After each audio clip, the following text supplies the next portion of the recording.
नमस्कार दोस्तों, स्वागत है आपका अपने YouTube चैनल राजस्थान स्टडी में। आज की वीडियो में हम आपके लिए लेकर आए हैं कंप्यूटर के महत्वपूर्ण प्रश्न जो आपकी आगामी RSCT परीक्षा के लिए बहुत ही ज़्यादा इम्पोर्टेंट होंगे। ये RSCT के लिए इम्पोर्टेंट क्वेश्चनों की पार्ट 3 है। इससे पहले 2 वीडियोज़ RSCT के लिए आ चुकी है। यदि आपने वो नहीं देखी तो वो भी आप चैनल पर जाके देख सकते हैं। तो इस वीडियो को शुरू करने से पहले आपसे रिक्वेस्ट करूँगा, इस वीडियो को लाइक कर दीजिए, वीडियो को कीजिएगा शेयर और साथ ही इस चैनल को कर लीजिएगा सब्सक्राइब। बढ़ते हैं आज के पहले प्रश्न की ओर। पहला प्रश्न आपकी स्क्रीन पर आ चुका है। पहला प्रश्न हमें दिया गया है, निम्नलिखित में से कौन सा MS Excel 2010 की विशेषता नहीं है।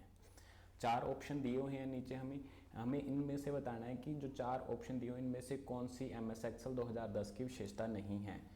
ऑप्शन है रिलेशनल आधारित संरचना, ACID गुण, कम रिडेंसी, यह विभिन्न एनिमेशन प्रदान करता है।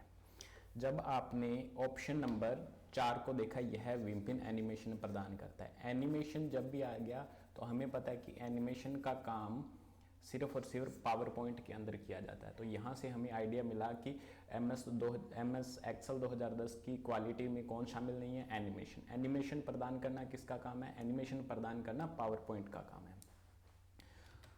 पहले प्रश्न का सही आंसर था ऑप्शन डी। दूसरा प्रश्न, यदि आप MS Excel 2010 में प्रिंटिंग के दौरान सभी प्रश्नों पर पंक्तियों और कॉलम को दोहराना चाहते हैं तो आप किसका उपयोग करेंगे। पेज ओरिएंटेशन का उपयोग किया जाएगा? नहीं, पेज ओरिएंटेशन का उपयोग किया जाता है पेज को पोर्ट्रेट या लैंडस्केप करने के लिए।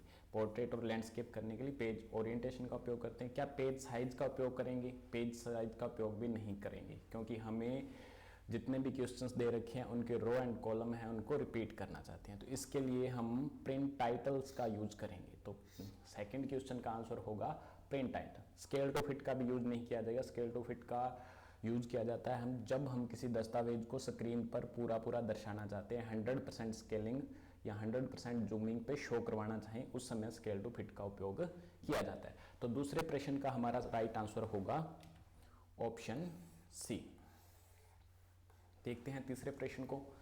तीसरा प्रश्न हमें दिया है, स्मृति स्थान से डेटा कॉपी करने की प्रक्रिया को कहा जाता है। स्मृति स्थान से, जहाँ पे भी हमारी जो डेटा स्टोर किया गया वहाँ से यदि हम डेटा को कॉपी कर रहे हैं तो उस प्रोसेस को क्या कहा जाएगा? उस प्रोसेस को कहा जाएगा रीडिंग। रीडिंग का मतलब जहाँ पे हमारा डेटा पड़ा है वहाँ से हम डेटा को कॉपी कर रहे हैं, वहाँ से उठा रहे हैं, तो इसका मतलब वहाँ से रीडिंग की जा रही है ना। तो तीसरे प्रश्न का राइट आंसर ऑप्शन ए। चौथा प्रश्न, विंडोज में उपलब्ध एप्लीकेशन सॉफ्टवेयर है जो चित्र को बनाने या संपादन करने में काम आता है। तो यहाँ में पहला प्रश्न ही हमारा राइट आंसर होगा पेंट। ये एक एप्लीकेशन सॉफ्टवेयर है जो विंडोज़ के अंदर पहले से इंस्टॉल रहता है। इसका उपयोग चित्र को संपादन करने या बनाने के लिए इसका यूज किया जाता है। अडोब रीडर किसी PDF दस्तावेज को पढ़ने के काम में आता है। VLC प्लेयर इसका उपयोग किया जाता है किसी ऑडियो या वीडियो फाइल को रन करने के लिए, उसको प्ले करने के लिए इसका उपयोग किया जाता है। तो इस प्रकार से हमारा जो चौथा प्रश्न था उसका राइट आंसर था ऑप्शन ए। जो पेंट सॉफ्टवेयर है, पेंट एप्लीकेशन सॉफ्टवेयर है, इसका उपयोग विंडोज़ के अंदर किसी भी चित्र को या तो बनाने के लिए या फिर उसको एडिट करने के लिए इसका यूज किया जाता है। अगला प्रश्न, चौथे प्रश्न का सही उत्तर था ऑप्शन ए। पांचवा प्रश्न हमारे पास कुछ इस प्रकार से है, MS पावरपॉइंट 2010 में स्मार्ट आर्ट ग्राफिक्स कहाँ उपलब्ध रहेंगी। आपको बताना है कि स्मार्ट आर्ट ग्राफिक्स है वो MS पावरपॉइंट 2010 के अंदर कहाँ से उसको इंसर्ट किया जाएगा। तो स्मार्ट आर्ट को इंसर्ट करने के लिए इंसर्ट टैब का उपयोग किया जाता है। तो पांचवें प्रश्न का राइट आंसर है ऑप्शन ए। पांचवें प्रश्न का सही उत्तर ऑप्शन ए। छठा प्रश्न देखिए, मोबाइल वाईफाई हॉटस्पॉट क्या है। मोबाइल वाईफाई हॉटस्पॉट क्या है? ऑप्शन ए, यह एक भौतिक स्थान है जो कि वायरलेस। यह एक भौतिक स्थान है जो कि वायरलेस लोकल एरिया नेटवर्क का उपयोग कर इंटरनेट सेवा प्रदाता द्वारा उपलब्ध ग्राहकीय लिंक से जुड़े रूटर के माध्यम से इंटरनेट प्रदान करता है। बिल्कुल पहला ही ऑप्शन हमारा बिल्कुल सही निकला कि वाईफाई हॉटस्पॉट क्या है। ये एक फिजिकल प्लेस के अंदर वायरलेस लोकल एरिया नेटवर्क या फिर अपने लोकल एरिया नेटवर्क का यूज करके जो कंपनी ISP है, इंटरनेट सर्विस प्रोवाइडर है, उसके द्वारा जो हमें डेटा प्रोवाइड करवाया जा रहा है रूटर के माध्यम से आगे वाले क्लाइंट को इंटरनेट प्रोवाइड करवाता है। तो पहला ही ऑप्शन हमारा सही है। बढ़ते हैं अगले प्रश्न की ओर। छठे प्रश्न का सही उत्तर था ऑप्शन ए। सातवां प्रश्न, MS एक्सेल 2010 में किस चार्ट में डेटा पॉइंट लाइनों से जुड़े होते हैं जिससे यह देखना आसान हो जाता है कि समय के साथ मूल्य बढ़ रहा है या घट रहा है। चार्ट में डेटा पॉइंट लाइनों से जुड़े रहते हैं। डेटा पॉइंट कहां से जुड़े रहते हैं? लाइनों से जुड़े रहते हैं। इस प्रकार से, इस प्रकार की जब बात आती है तो इस प्रकार के ग्राफ को कहा जाता है लाइन चार्ट। इस प्रकार के ग्राफ को कहा जाता है लाइन चार्ट। तो सातवें प्रश्न का राइट आंसर होगा स्टोक चार्ट भी नहीं है, बबल चार्ट भी नहीं है, डोनेट चार्ट भी नहीं है। तो इस प्रश्न का राइट आंसर है हमारे पास लाइन चार्ट। ऑप्शन बी इस प्रश्न का सही उत्तर था। आठवां प्रश्न, आप MS वर्ड 2010 में पोर्ट्रेट और लैंडस्केप लेआउट के बीच पेज को इस प्रयोग कर स्विच कर सकते हैं। ऑप्शन है हमारे पास orientation shortcut, margin shortcut, size shortcut या फिर कॉलम शॉर्टकट। पहले भी शायद पहले क्वेश्चन में हमने डिस्कस किया था कि जब भी ओरिएंटेशन की बात आ जाए, प्रारूपीकरण की बात आ जाए, तो पोर्ट्रेट और लैंडस्केप के जो पोर्ट्रेट और लैंडस्केप किया जाता है वो ओरिएंटेशन शॉर्टकट या उस कमांड के द्वारा किया जाएगा। तो पोर्ट्रेट और लैंडस्केप किसके माध्यम से किया जाएगा? ओरिएंटेशन जो शॉर्टकट है उसके माध्यम से हम MS वर्ड 2010 के अंदर या 2016 के अंदर जो भी MS ऑफिस यूज कर रहे हैं, MS वर्ड यूज कर रहे हैं, उसके अंदर पोर्ट्रेट और लैंडस्केप जो पेज का प्रारूपीकरण है उसको किसके द्वारा सेट करेंगे? ओरिएंटेशन शॉर्टकट के द्वारा। तो आठवें प्रश्न का हमारा सही आंसर था ऑप्शन ए। नौवां प्रश्न,